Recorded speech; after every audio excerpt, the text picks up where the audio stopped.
My name is Mario, an ordinary auto mechanic. Countless times, I sat alone in our old room, my eyes wandering over the mottled walls, while my thoughts returned to that sweet time. That was the day Amelia and I first met, when her warm smile, like the spring sunshine, instantly melted the coldness in my heart. We met in a small cafe for our first date. Amelia's eyes were bright and sparkling. She smiled with a hint of shyness. She liked to talk about her dreams for the future, and she liked to discuss the little things in her life. My heart skipped a beat, as if everything about her was flawless. Back then, the city of Detroit was still glorious too, and we used to stroll the streets together, watching the city lights reflected by skyscrapers, the traffic on Elm Street, and the successful people, as if everything represented the glory days of the city. However, the sudden onslaught of the epidemic and the economic downturn gradually isolated us like an invisible barrier. The streets of Detroit had long since lost their prosperity, replaced by empty streets and dilapidated buildings.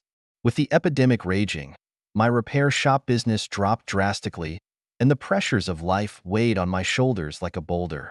I started to work overtime to cover up my anxiety, but this also alienated me from Amelia. Amelia, on the other hand, lost her job due to the epidemic and her home became her only haven. At first, she remained gentle and kind. She would cook in the kitchen, trying out various new recipes, occasionally asking about my work, and always showing concern even when I only gave simple answers. But as time went by, I realized that Amelia's smile began to be mixed with a faint melancholy, and she often fell into silence, as if she had something on her mind. Days passed by, and our life started to fall into blandness and repetition. Amelia became silent, and my busy schedule made me neglect her mood. One day, she said she wanted to find some new fun through the online world and talk to some friends. At that time, I didn't think anything of it, thinking that it might just be a temporary solace for her. However, over time, Amelia begins to become addicted to the online world. She spends her days in front of the computer, chatting with a writer named Leo. His words were full of romance and passion, and he wove a beautiful dream for Amelia in the virtual world, which she could not extricate herself from. Amelia would often share her feelings about life and her vision of the future with Leo late at night, which she no longer shared with me, as if she had found spiritual solace in Leo's words. I found that Amelia's smile gradually became unfamiliar, and I was no longer in her eyes, replaced by a deep emptiness and longing. She was eager to share everything with Leo, while I could only watch from the sidelines, my heart filled with powerlessness and loss. I wanted to save our marriage, but the invisible barrier seemed to have separated us completely. Amelia is lost in the virtual world woven by Leo, and their relationship becomes more and more intimate, while I can only face this decaying city alone in the dead of night, feeling the fading love and hope in my heart. Our married life, just like this city, the former glory is fading away, while the pressure of reality and the ever-deepening gap are like invisible shadows that surround us tightly. I couldn't help but wonder where the future of this marriage was headed. Whether Amelia would ever return to reality, to our lives, seemed increasingly remote. Time passes slowly in pain and uncertainty, and a certain uneasiness continues to linger in my heart. The change in Amelia is becoming more and more apparent. She no longer confides in me and spends more and more time in front of her ancient laptop. Her smile began to look unfamiliar, and the warmth that had once mesmerized me was now slipping away from our lives. One day, when I accidentally saw Leo's name on her cell phone screen, an indescribable chill penetrated my heart. Leo, the writer who weaves dreams in the cyber world, seemed to have become an invisible but important part of Amelia's life.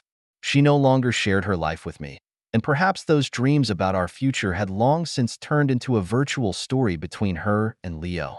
I tried to let go of these suspicions, telling myself that it was my own paranoia, but the uneasy feeling lingered like a ghost. When I walked into her study and saw the intense, absorbed look in her eyes, my suspicions became clearer and clearer. She was running away from something, and the object of that escape was none other than me, the reality of the life we once shared. That night was as silent as water. We had dinner, and Amelia's expression was calm as usual, but with an unconscious hint of detachment. After dinner, I tried to connect with her, tentatively asking who Leo was. Leo is just a friend, an internet friend. She avoided my gaze, her tone flat, as if she were talking about something unimportant. But you seem to be a little too close to him. I felt the anxiety welling up inside me and tried to stay calm. Mario, you're overthinking this. Amelia's voice held a slight note of annoyance. He's just a friend, that's all. She didn't say anything more and quickly ended the conversation. In the following days, our communication became more and more rare, and she began to avoid me, as if I had become an obstacle in her life. Whenever I tried to ask about the subject again, she never responded or avoided talking about it, and an unbridgeable barrier began to form between us. The pain inside me came like a wave, and I couldn't face it all, nor could I understand her indifference and detachment. Every night, I tossed and turned alone in my bedroom, with snippets of her and Leo flashing in my mind over and over again. How far had their connection gone? Had they crossed that emotional line? The more I thought about it, the more I couldn't pull myself out of it, and it seemed that my whole being was immersed in this endless pain and confusion. I began to become hesitant, became unsure whether it was just my delusion, or she has really betrayed our marriage. Late at night, I stood by the window, looking out at the silent streets. The former prosperity has long since ceased, replaced by silence and cold. The Detroit wind, blowing through the dilapidated houses, brings a touch of bleakness. I wandered alone in the city at night, looking for someone to talk to, but found that everyone is immersed in their own world. No one can really understand my pain. During that time, I began to become agitated and began to doubt whether the good things we once had could ever be recovered. Whenever I tried to communicate with Amelia, she always found various reasons to avoid me, and I felt that my existence in the marriage was becoming more and more insignificant. She seemed to be completely involved in the virtual world, isolating me from reality. One night, as I tried once again to open her heart, the conversation between us once again came to a standstill.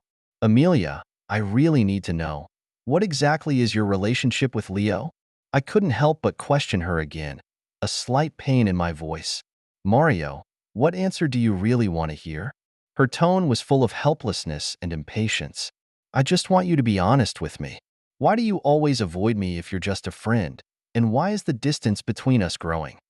My voice started to shake. She was silent for a while, but eventually she didn't answer and walked straight back to her study. I stood in the living room, feeling the coldness like ice around me. At that moment, I realized that the problems between us had long gone beyond the initial doubts and suspicions. The sweet time we once loved each other seemed to have become a distant dream, while the reality of life, the distance, is more and more far away. I fell into endless pain and confusion, unable to face this invisible betrayal, but also unable to face the reality of the marriage we once built together is about to collapse. That night, I inadvertently discovered the secret between Amelia and Leo. I looked through Amelia's computer, originally just because of that uneasiness and suspicion in my heart, but I found a deep and loving conversation between them. Every word was like a sharp knife, stabbing hard into my heart. I saw the sweetness between them, their vision of the future, and their dependence on each other. I realized that the feelings between Amelia and I had long been replaced by an invisible barrier, and that her heart had long since flown into the arms of another. From that moment on, everything became clear. I learned that Amelia wasn't the same person she once was, and I couldn't continue to pretend that nothing had happened. She had betrayed our marriage, and the woman I had trusted and loved so much had turned out to be another man's emotional support. I waited for her to come home, and the agony of that wait made me feel as if time had stood still. When she finally pushed her way in, my mind was filled with a myriad of questions and anger. Amelia, we need to talk. My voice was calm with a hint of trembling. She saw the computer in my hand, and her expression became complicated. She knew I had found out everything. She didn't say anything.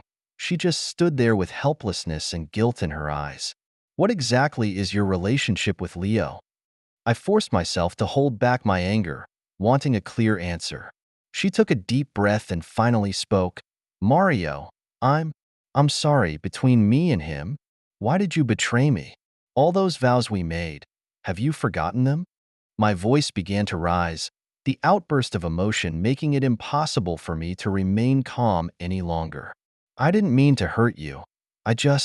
I'm suffocating in this marriage and I need some fresh air, some new emotions. There was pain in her voice, but that didn't quell my anger. So you chose betrayal? Chose another man?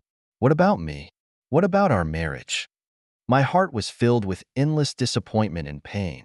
Eventually, the argument between us reached its peak, and uncontrollable emotions overwhelmed us like a flood breaking through a dike. She cried and tried to explain her inner struggle, while I only felt endless despair and powerlessness. As I watched her cry, my heart was filled with pain and confusion, and the love I once had for her turned into endless disappointment and anger at this moment. That night, I barely closed my eyes. The trauma in my heart made it impossible for me to face her or this family again. The next morning, I packed a few simple clothes and resolutely left that place that was once full of warmth and love.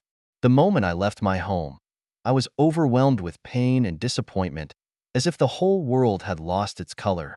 I wandered aimlessly through the streets of Detroit, the city's dilapidated landscape mirroring the collapse of my heart.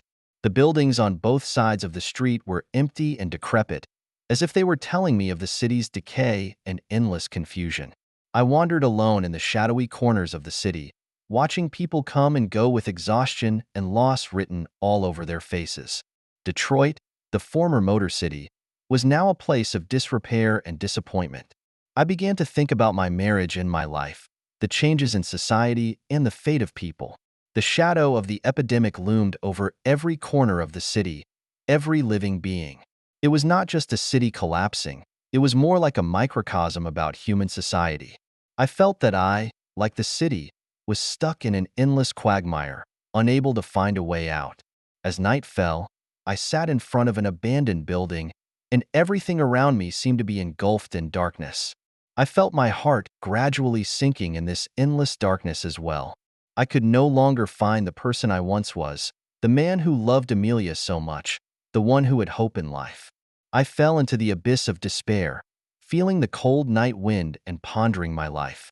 Perhaps I would never be able to get out of this vortex of pain or return to that once warm home. It was as if my marriage and my life had gone to ruin along with the city. As the night wore on, the bleak scene on the streets of Detroit remained the same, and countless times I felt as if I was being consumed by the darkness and decay of the city. Just as I was almost completely in despair, a warm, firm voice roused me from the darkness. "You look like you could use some help." Her voice was soft but strong, as if it reached right through the haze to my heart. I look up and see a warm and powerful woman with a caring look in her eyes. She was wearing a light blue jacket and smiled at me as if there was still hope in the world. "I'm Sarah, a counselor. There are always people on this block who need help, and apparently you're one of them." She held out her hand and gestured for me to sit on a bench next to her. My mind was filled with doubt and confusion, but her kindness gave me a touch of comfort. I finally sat down slowly and poured out my pain and confusion. It takes two to make a marriage work, and right now you're probably both in different predicaments. Sarah listened attentively with no hint of judgment in her eyes, only understanding and empathy for my situation. We talked for a long time, and Sarah helped me to re-examine my relationship with Amelia. She told me that the stresses in a marriage and changes in external circumstances can give rise to the urge to escape and find solace in others. What Amelia needed was a spiritual release, and I, on the other hand, may have been ignoring her deepest desires and needs. A healthy marriage requires understanding, tolerance, and support from both partners. Sarah said gently, "You've been weighed down by each other's real-life burdens, and what's needed is to rediscover that first love for each other." Under Sarah's guidance, I gradually realized my role and inadequacy in the marriage. My introversion and silence may have made Amelia feel lonely and helpless, and the fun and comfort she found in the internet, which might just be a way to escape reality, brought a deep rift between us. "You need to find yourself again and find your way in life." Sarah encouraged me. "Love and marriage are wonderful, but they also need to be constantly operated and maintained. You need to face not only the changes in Amelia, but also the fear and confusion within you." Sarah's gentle words were like a ray of sunshine shining into my dark heart. She helped me analyze the reasons behind Amelia's betrayal and made me realize that the problems in a marriage are not the fault of one person, but the common predicament of both parties under the pressure of life. I began to understand that the failure of a marriage does not mean that the love is dying. It just reminds us that we need to be more attentive to our business and to understand each other's needs. You need to take some time for yourself and find some inner peace, Sarah offered. Maybe getting out and seeing the city and how other people are dealing with life struggles will make a difference. I began to re-examine myself and the city of Detroit. Though it was once glorious and is now in decline, everyone in this city is struggling to live and to find hope. Whether it was the dilapidated streets or the tired faces, everything reminded me that life never stops, it always goes on. With Sarah's help, I began to try to move on from my past. She took me to some community centers where people were supporting each other and trying to find joy in their lives despite the epidemic. Seeing their positivity and optimism, I began to feel that maybe my life could start again too. Let the past be the past, Sarah told me with a smile. No matter how bad the experience, if we face it with courage, we will surely find new hope. The other day we were walking down the street, and Sarah told me about some of her own experiences. She had also experienced the breakup of her marriage and the low point of her life, but she was not crushed, but faced life again with a strong attitude. Her words were like a good medicine, slowly healing the wounds in my heart. You need to love yourself again before you can love others. Sarah says, find inner peace and your true self so that your life can take on a new direction and hope. She took me to a little park that was her favorite place. We sat on a bench, watched the children playing, and listened to the birds singing among the trees. I finally began to feel that life wasn't so desperate and that perhaps there were countless possibilities for the future. Under Sarah's guidance, I began to re-examine my life and re-realize the true meaning of marriage and love, which is not only a summary of the past, but also a vision for the future. I began to realize that love requires understanding and tolerance, giving, and communicating with each other.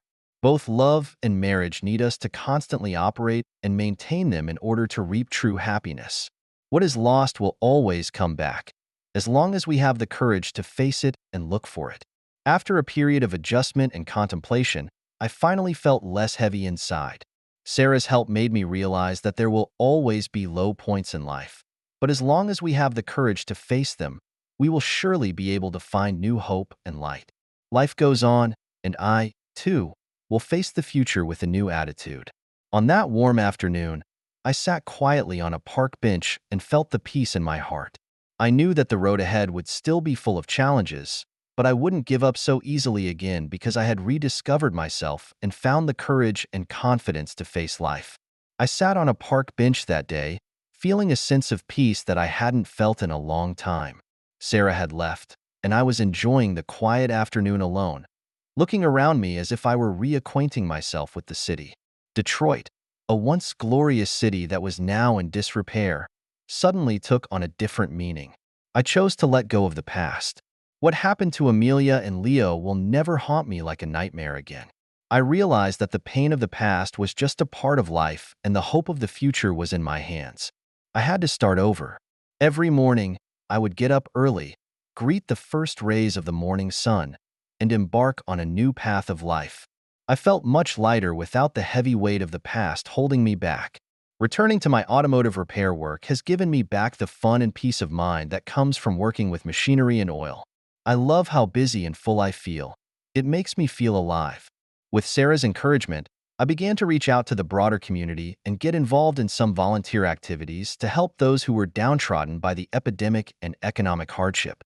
I realized that Detroit wasn't just about decline and bust, but also about the people who persevered and worked hard despite the hardships. Whether they are ordinary residents who are unemployed or families who have lost loved ones due to the epidemic, they are quietly searching for the light in their lives. Gradually, I also began to re-examine my expectations for the future.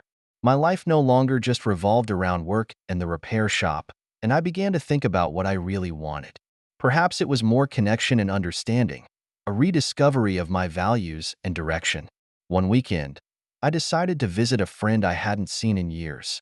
We sat in a quiet cafe and chatted about the past and the future, and he told me that Detroit was undergoing some positive changes. More and more young people are choosing to return here, and they are bringing new energy and hope. Many old buildings are being renovated, new startups are popping up, and although the economy is still recovering, seeds of hope are sprouting. These changes have given me a glimpse of Detroit's future and the possibilities for my own future. Looking out the window at the newly renovated streets, I felt warm and inspired inside. It wasn't just a rebirth of a city, it was more like a metamorphosis of my own.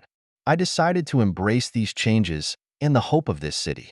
I believe that only through continuous efforts and pursuits can everything in life become better. Returning to the workshop again, I saw my colleagues refurbishing an old car with busy and fulfilling smiles on their faces. I walked over and worked with them, and the feeling of cooperation and joint efforts filled my heart with strength. As time progressed, I found myself settling into this city of constant change and rebirth. Detroit's decline is no longer an endless darkness, but has been given new meaning and hope. Every hardworking person, every small improvement and advancement made me more determined to believe that the future will be better. Like Sarah said, there will always be low points in life, but as long as we have the courage to face them, we will surely be able to find new hope and light. I began to believe again in the true meaning of love and marriage, believing that they are more than just sweet words, and that they require understanding, tolerance, and mutual growth. I realized that both love and marriage require us to keep giving and communicating in order to reap true happiness. As I walked the streets of Detroit again that afternoon, watching the people come and go, I felt more connected to the city. The scars of the past had healed and the road ahead was still full of unknowns, but I was no longer afraid because I knew I had the strength to face it all. I chose to embrace the future and to believe in the possibilities of life. No longer clinging to the pain of the past, I began to pursue new goals and directions. Whether it's love or marriage, I hope I can face it with a more mature and determined attitude. In this Detroit that is gradually recovering and rejuvenating, I have found a sense of belonging and strength that I have not felt in a long time. No matter what the future holds, I will endeavor to let myself and the people around me find their own light and hope, because I believe that the true meaning of life lies in the continuous exploration and pursuit, so that every day is full of meaning. Thank you for taking the time to listen to today's story. If you enjoyed it, please like and subscribe if you haven't already. If you have a story to share about your own or someone else's experience, please feel free to contact me. Take care.